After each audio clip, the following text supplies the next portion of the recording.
Hello. Today we're going to be looking at verb patterns, especially with the verb to stop. Okay, so in any English sentence we would have the main verb. So in this sentence, I like to read.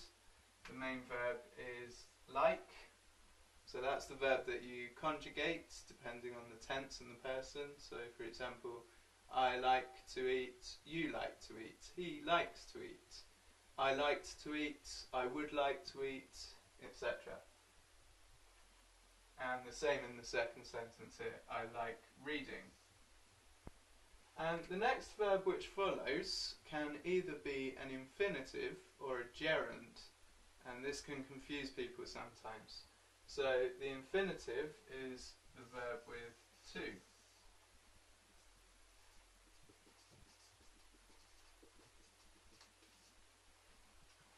And the gerund is the verb with ing.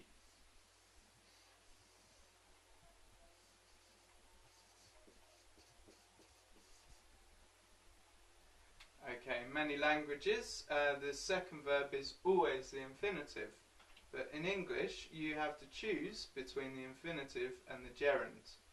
And it will depend which verb is the main verb as to which verb will be the second verb, the gerund or infinitive. With some verbs, we can use both the gerund and the infinitive. So for example, with like, I could say I like to read or I like reading, and there's not a big difference. So if you say I like to read or I like reading, I'm not going to hear that and think, oh, he made a mistake. However, with some verbs, we can use both, but there is a big difference in the meaning. And stop is a good example of that. So the verb stop can be used with the infinitive or the gerund. So in the first example, we've got the verb stop as the main verb, and then we've got the infinitive. And in the second, we've got stop as the main verb and the gerund. But there is a big difference in the meaning. So I always use this example with smoking because it illustrates in a very big way the difference and importance. So if I stop to smoke, it means that I stop doing another activity. So I stop reading, I stop driving, I stop talking, I stop working, I stop doing my homework, I stop looking on the computer to smoke. So the purpose that I've stopped this activity is to smoke. So in this case, it could be called an infinitive of purpose.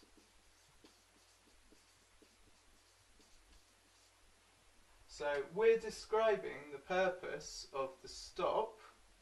So in this case, the purpose of the stop was to smoke. So I wanted to smoke. This can be made easier if I add a word in brackets that I wouldn't say in a spoken sentence. So for example,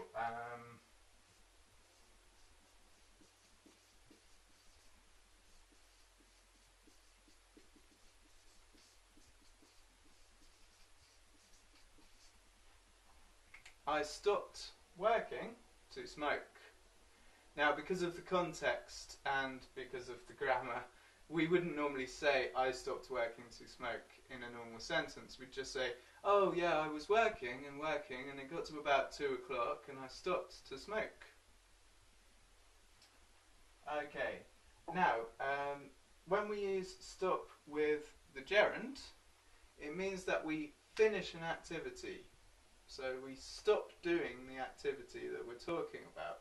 So, for example, I used to smoke 20 per day, but then I stopped smoking. So I finished the activity.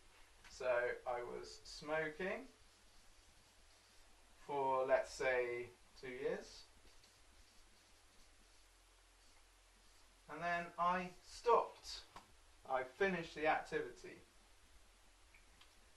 Okay, so you can probably see the important difference here.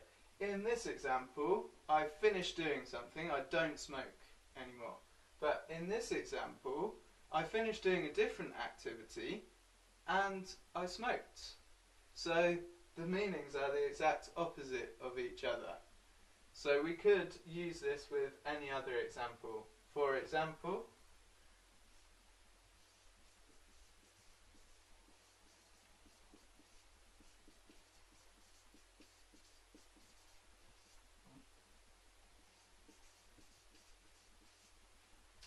I stopped to talk on the phone.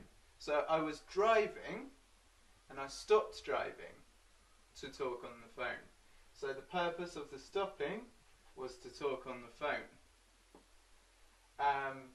Or we could say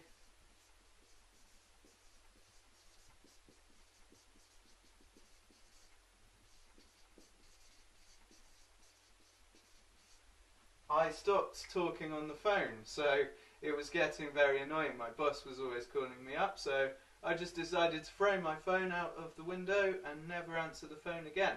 So I finished the activity.